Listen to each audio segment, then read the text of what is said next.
বহুত বড়িয়া, কোনো মতলব আছে। এবারে বেগমের জন্মদিনে বিরাট একটা উৎসব করব। সারা দেশ থেকে মহান মহান অতিথিদের নিয়ে আসা হবে। দুনিয়ার সেরা সেরা খাবার, সেরা সেরা গাইয়ে, সেরা সেরা বাজিয়ে, সেরা সেরা নাচিয়ে রাতকে দিন করে দেবে এমন রোশনাই। রেস্টো নাই। কি বললে? বহুত বড়িয়া আপনার সোচ, লেকিন মাফ করবেন হুজুর, রাজকোষের অবস্থা খুবই খারাপ। উৎসব করার মতো তো রেস্টো নাই জাহাপানা। কোনো কথা শুনতে চাই না। আমি হলাম গিয়ে বাংলার নবাব। আমি আনন্দ হই হুল্লোড় করবো না তো কে আর করবে? একদম ঠিক জাহাপানা, কিন্তু কর বসিয়ে টাকা তোলো। সব কিছুতেই কর বসানো আছে জাহাপানা। হাসি কান্না ছাড়া আর কোনো কিছুতেই কর বসানো যে বাকি নেই। তার ওপরেই কর বসাও। হাসি কান্নার ওপর কর? না, শীতকাল আসছে, বসাও বসাও কর হাঁচির ওপর। হ্যাঁ, হাতির ওপর কর? বসাও। ওরকম মুখ করে আছো কেন? যদি না পারো তো বলে দাও, আমি অন্য উজির নিয়োগ করব। আমি আজই ঘোষণা করে দিচ্ছি, এবার থেকে হাতির ওপর কর দিতে হবে। হ্যাঁ, তো জানাব, এতে প্রজারা যদি ক্ষুব্ধ হয়? আরে বাবা, প্রজাদের কাজই তো মাঝে মাঝে ক্ষুব্ধ হওয়া। তা ঠিক হুজুর। আমাকে কদর করে এমন কিছু সন্ডা আছে, তাদেরকে কাজে লাগাতে হবে। বহুত খুব জাহাপানা। তাহলে হাঁচি গোনার লোকের ব্যবস্থা করে নি। ওই সন্ডারাই হাঁচি গুনবে। ওদের স্বেচ্ছাসেবক হিসেবে নিয়োগ করো। বহুত খুব জাহাপানা। সব জায়গায় লোক পাঠাতে শুরু করো। তবে কৃষ্ণনগরে বেছে বেছে লোক পাঠাবে। আর মনে রেখো, ওখানে গোপাল আছে।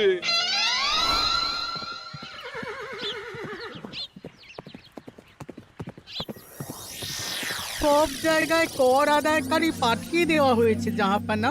আপনার কথা মতো তাদের বলে দেওয়া হয়েছে যে আদায় হওয়া করের 10% তাদের বেতন হিসেবে দেওয়া হবে। সুতরাং কর আদায়ে কোনো ঢিলেমি হবে না। বহুত আচ্ছা, বহুত আচ্ছা।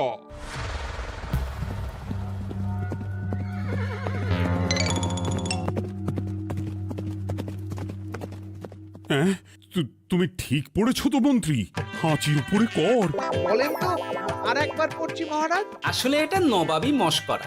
আমাদের নবাব যে খুবই রসিক মানুষ তা তো আমরা দেখেছি।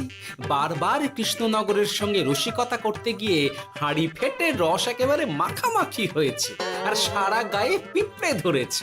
মশকরা নয়, একদম সত্যি কথা। হাঁচির উপরে কর বসানো হয়েছে, আর আমরা হলাম নবাবের খাস হাঁচি গোনার দল। আমরা এই কৃষ্ণনগরে থিতু হয়ে বসলাম বটে।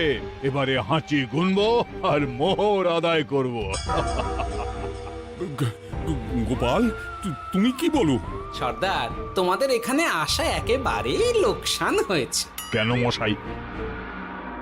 আচ্ছা, আপনি গোপাল? না না, আপনার কোনো কথাই শুনবো না। আমাদের পই পই করে বলে দেওয়া হয়েছে, গোপাল হইতে সাবধান। সর্দার, আমি তোমাকে সাবধান হতেই বলছিলাম। হাঁচি ধরতে গেলে তোমাদের খুব সতর্ক থাকতে হবে, কারণ এই কৃষ্ণনগরের বাসিন্দাদের শরীর স্বাস্থ্য এত ভালো যে এখানে কেউ হাঁচে না, কাশে না, ঢেকুর তোলে না, ইয়ে করে না। বলেন কি মশাই? এটা তো নবাবকে জানাতে হচ্ছে। যাও যাও, এক্ষুনি মুর্শিদাবাদে ফিরে গিয়ে নবাবকে জানাও। ওরে, কেউ এদের যাওয়ার ব্যবস্থা করে দে। ওই তো হেঁচেছে। হাঁচি এক। পুরো এক মোহর। হাঁচি দুই, দুই মোহর। আরে, এটা তো হাঁচির বাচ্চা, এটা তো ধরলে চলবে না। কেন? হাঁচি হলেই তো হলো। কি করব সর্দার? লিখবো? দেখ, একবার গুনে যখন ফেলেছি পুরো ছাড়তে পারবো না। আধমোহর লেখ। এটা কাশি, কাশিতে কোনো করের কথা নেই। ওরে লেখ লেখ লেখ লেখ লেখ। হাঁচি তিন, পুরো এক মোহর। হাঁচি চার,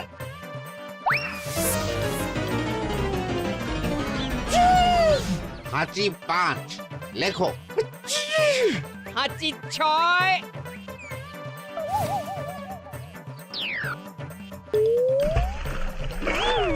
যা যা কি রে, শুনেছিলাম কৃষ্ণনগরের মন্ত্রীটা মাথা মোটা, প্রমাণ হয়ে গেল। জল থেকে উঠবে যখন ঠান্ডা লেগে হাঁচি তো আরো বাড়বে। জলে বুড়ুবুড়ি উঠছে, বেটা জলের তলায় তলায় হাঁটছে, হাঁচি সাত। এখনো তো ফিরলো না, বেলা গড়িয়ে দুপুর হয়ে গেল। ভাববেন না রাজামশাই, আমরা যারা যারা এখানে এসেছি সবাই ধড়িবাজ লোক। মন্ত্রীর হাঁচি নিংড়ে নিয়ে ফিরবে। ছি ছি ছি ছি ছি ছি ছি ছি ছি। কি হলো গোপাল? আমরা কৃষ্ণনগরের প্রবাদ প্রতিম আতিথেয়তার অসম্মান করেছি মহারাজ। কেন? কিভাবে? কখন? এখন মহারাজ, এখন এনারা সেই সুদূর মুর্শিদাবাদ থেকে এসেছেন, আর আমরা এতক্ষণ শুধু অন্য কথাই বলে চলেছি, এনাদের আপ্যায়নের ব্যবস্থা করিনি। তাই তো।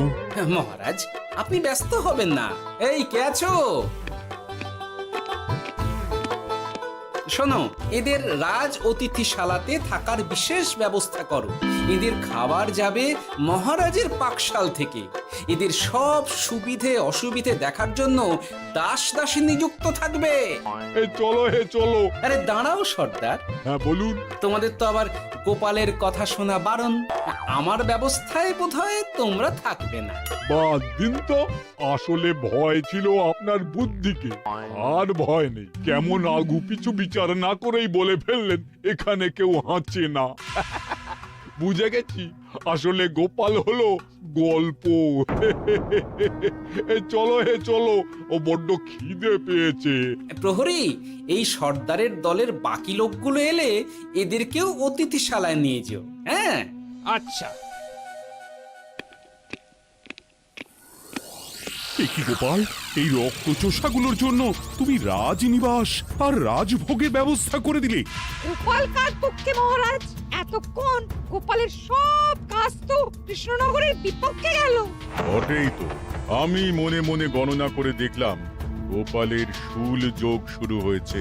আগামী 1 যুগ ধরে গোপাল যেখানে থাকবে সেখানে রাহুর প্রকোপে দুঃখ দারিদ্র মহামারী একসঙ্গে এসে ধরা পড়বে। মহারাজ, গোপাল কখনো কৃষ্ণনগরের খারাপ ভাবেনি। সে যখন ওই রক্তচোষাদের রাজভোগে রাখার ব্যবস্থা করেছে, তখন বুঝতে হবে এর মধ্যে একটা ঘোরতর পেঁচ আছে। গোপালই তাহলে বলুক কি পেঁচ। মহারাজ, মানুষ বিলাসের সুযোগ পেলে কাজ ভুলে বিলাসেই ডুবে থাকে। কত সম্রাট মহাসম্রাট বিলাসিতায় ডুবে কত সাম্রাজ্য মহাসাম্রাজ্য ভেঙে টুকরো করেছে। এরা তো নবাবের পাঠানো কিছু মূর্খ বালক মাত্র মহারাজ। এদের রাজভোগে ডুবিয়ে দিলে হাঁচির কথা কি এদের মনে থাকবে?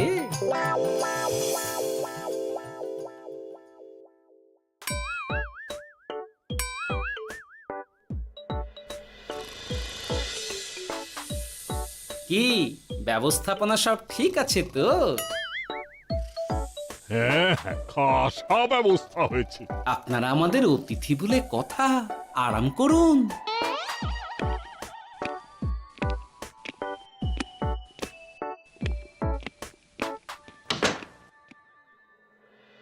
বিজ্ঞানী, তোমার এই দুমুখ আয়না আবিষ্কার তোমার জীবনের সেরা কাজ। একদিক দিয়ে আয়না, অন্য দিক দিয়ে কাঁচ। কেউ জানতেই পারবে না যে তার উপর নজর রাখা হচ্ছে। অনবদ্য অনবদ্য। মহারাজের জয় হোক। কিন্তু মহারাজ, এই কৃতিত্বের মূল ভাগীদার আমাদের মন্ত্রী। তাই নাকি? হ্যাঁ মহারাজ, মন্ত্রীর দুমুখ কাজকর্ম দেখেই দুমুখ আয়নার কথা আমার মাথায় আসে। মুখ সামলে কথা বলো বিজ্ঞানী। ওরা শুনতে পাচ্ছে। যা চেঁচালেন 20 ইঞ্চির দেওয়াল ভেদ করে ওদিকে চলে যাবে কথা। এই কে যেন কাকে মুখ সামলে কথা বলতে বললো? ওই ওই বাইরে কেউ বলেছে। এই তোমরা সবাই শোনো, অতিথিদের যেন আদর যত্নের ত্রুটি না হয়। আমি আর যাই, কাল সকালে আসবো, কেমন? গোপালকে নিয়ে নবাব আর উজির যেমন ভয় দেখিয়ে দিয়েছিল, গোপাল কিন্তু সেরকম নয়। এই তোরা কি বলিস? না না না না না না, গোপাল একটু ওই হাবা গোবা আছে দাদা। দেখো দেখি কেমন বুক পেতে দিয়েছে, এবার ওদেরই বুকে বসে ওদেরই দাড়ি ওপরাবো। গোপালের জবাব নেই, ঠিক সামলে দিল। মহারাজ, এই প্যাঁচটা আমার মাথাতেই এসেছিল, কিন্তু ওই যে নাকে মাছি ঢুকে গিয়েই সব বরবাদ হয়ে গেল। মহারাজ, এই পরিকল্পনা যদি মন্ত্রীর মাথাতে আগে এসে থাকে তাহলে এদের মন্ত্রী আমার চেয়ে ভালো করে সামলাতে পারবেন মহারাজ। বটেই তো, এই দায়িত্ব আমি নিলাম মহারাজ।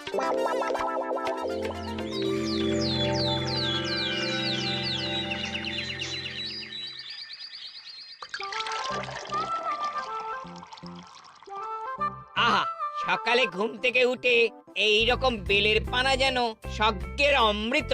আছে আছে, আরো আছে। পানীয়, খাদ্য, আরাম, আয়েশ, যত চাও তত পাবে। এ কি, আপনি গোপাল কোথায়?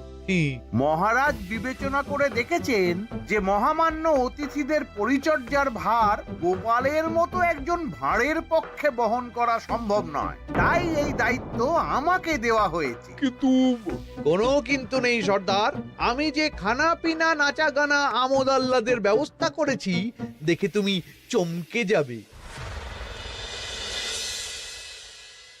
দেখা নয় বিজ্ঞানী, এবার শুধু কাজের সময়। কাল মন্ত্রীর উপর ওদের ভার ছেড়ে দিয়ে কৃষ্ণনগরের যে সর্বনাশটি করেছো, কোনো কাজ করে আর সেটিকে সামলানো যাবে না।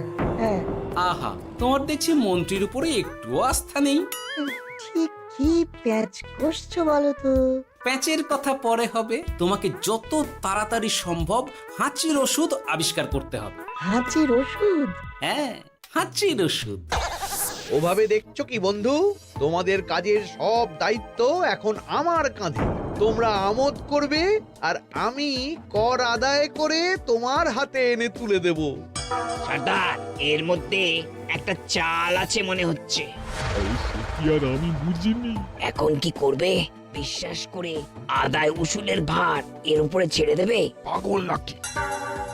মন্ত্রী মশাই, বলো বন্ধু। বলছিলাম আর দেরিতে কাজ কি?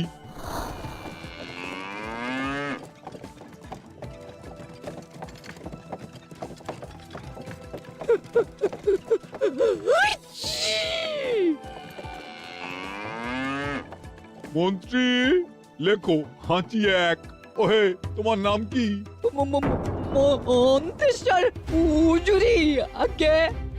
লিখুন মন্ত্রী মশাই, নাম লিখুন। ওহে মন্তেশ্বর, হাঁচি কর, এক মোহর ছাড়ো দেখিনি। হাঁচি দুই। আরে যাও, দৌড়ে গিয়ে দু মোহর আদায় করে আনো। ওরে, তোরা সব কৃষ্ণনগরের কোণে কোণে ছড়িয়ে পড় দেখি, একটা হাঁচিও যেন বাদ না পড়ে। হ্যাঁ,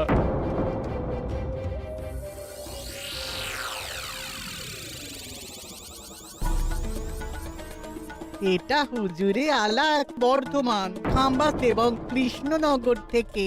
চমৎকার চমৎকার। তাহলে গোপাল কিছু করতে পারেনি, আমাদের যুব শক্তি কৃষ্ণনগরকে পুরো নিংড়ে নিয়ে আসছে। মহারাজ কৃষ্ণচন্দ্রের একটা আবেদন আছে জানাব। এই হাঁচি করের 30% যদি ওই রাজ্যকে দেওয়া যায় তাহলে আদায় উসুল আরো ভালো হবে। ওরা বলেছে যে আপনি যদি 30% দেন তাহলে কর আদায় একেবারে জান লড়িয়ে দেবে। মঞ্জুর মঞ্জুর। আর একটা আর্জি আছে হুজুর, কৃষ্ণচন্দ্র কদিন বাদে নবাবকে কৃষ্ণনগরে আমন্ত্রণ জানিয়েছে। কেন? কৃষ্ণনগরের নবাব এবং তার উন্নয়ন উপলক্ষে এক মহোৎসব হবে। সেই সঙ্গে শহরে থাকা ইংরেজদের কাছেও নবাবের সৈন্য বলের এবং নবাব ও কৃষ্ণনগরের মধ্যে পারস্পরিক ভ্রাতৃত্বের সম্পর্কের বার্তাও পৌঁছে দেয়া যাবে। নবাবের অধীনস্থ রাজারা নবাবের শত্রু, এই রকম একটা ধারণা থেকে ইংরেজরা ইদানিং বেপরোয়া হয়ে উঠেছে, তাতে লাগাম উঠবে।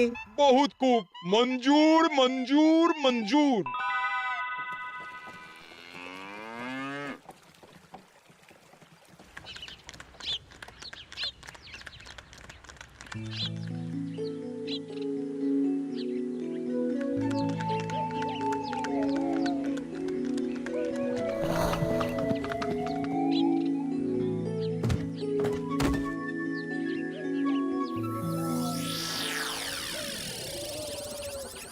কি ব্যাপার গোপাল? জাহাপনা বলুন কি খিদমত করব? আমি যা বলবো তাই করবে। অবশ্যই জাহাপনা। क्या बात উজির, তুমি সাক্ষী, মহারাজ কৃষ্ণচন্দ্র আপনিও সাক্ষী। গোপাল আমাকে কথা দিয়েছে আমি যা চাইবো তাই করবে। গোপাল, তুমি আমার সঙ্গে মুর্শিদাবাদ যাবে। এখন থেকে আমার দরবারের বিদূষক হিসেবে থাকবে, কেমন? ওরে ওরে ওরে ওরে ওরে তোরা বাজনা বাজা। এখন থেকে গোপাল আর কৃষ্ণনগরের নয়, গোপাল মুর্শিদাবাদের। চলছে বাজা।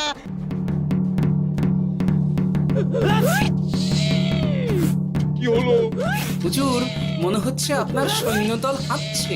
হ্যাঁ? হুজুর, হাঁচিগড়ের বন্যা সব সৈন্য 10-12টা করে হেঁচে ফেলেছে। মানে প্রচুর মোহর হয়ে গেছে আর বাড়ছে বাড়ছে। আমার হাঁচি গোনার দল একটা হাঁচিও বাদ দেবে না। মোহর রাখার জন্য নতুন পোশাকখানা বানাতে হবে হুজুর। সর্দার, আমাদের হাঁচিগুলো কি খুলবো? হ্যাঁ, নিশ্চয়ই। একটা হাঁচিও যেন বাদ না পড়ে। চলুন হুজুর, আমরা এখানে দাঁড়িয়ে থেকে আর কি করব? ওরা হাঁচুক আর হাঁচি গুনুক। চলুন নবাব বাহাদুর, আপনার জন্য কৃষ্ণনগরের রাজাতীর্থ অপেক্ষা করছে। হুজুর, আমার মনে হয় আমাদের কৃষ্ণনগরে এখন আর দেরি করা উচিত হবে না। আমরা সোজা শহরের দিকে রওনা হয়ে যাই। শহরের ইংরেজদের শিক্ষা দিয়ে ফেরার পথে আমরা কৃষ্ণনগরের আতিথ্য গ্রহণ করব। সে কি? মহারাজ, নবাবের মতো কর্তব্যপরায়ণ ইনসানকে তার কর্তব্য পালনে বাধা দেবেন না। আমরা ওনার শহর থেকে ফেরার অপেক্ষায় থাকব। ঠিক ঠিক, আমার এক্ষুনি শহরে যাওয়ার দরকার। ইংরেজরা সব নিয়ম কানুন ভেঙে চুরে যা ইচ্ছে তাই করতে আরম্ভ করেছে। উচিত সৈন্যদের ডাক দাও, চলো রওনা হই। কিন্তু জাহাপনা, আপনার সৈন্যদের থেকে পাওনা মোহরগুলো এতক্ষণে যা হেঁচেছে, লাখখানেক মোহর তো হয়েই গেছে। ওটা আমরা নিজেদের মধ্যে বুঝে নেব। কিন্তু ওই করের 30% যে কৃষ্ণনগরের পাওনা। পেয়ে যাবে। শহর থেকে ফিরি। আরেকটা কথা, হাঁচি কর ব্যবস্থা এখন থেকে উঠে গেল।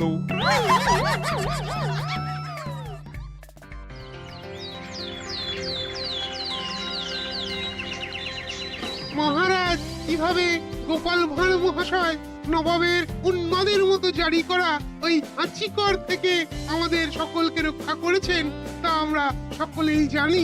খাম্বাজের তরফ থেকে তাই গোপালকে সামান্য উপহার।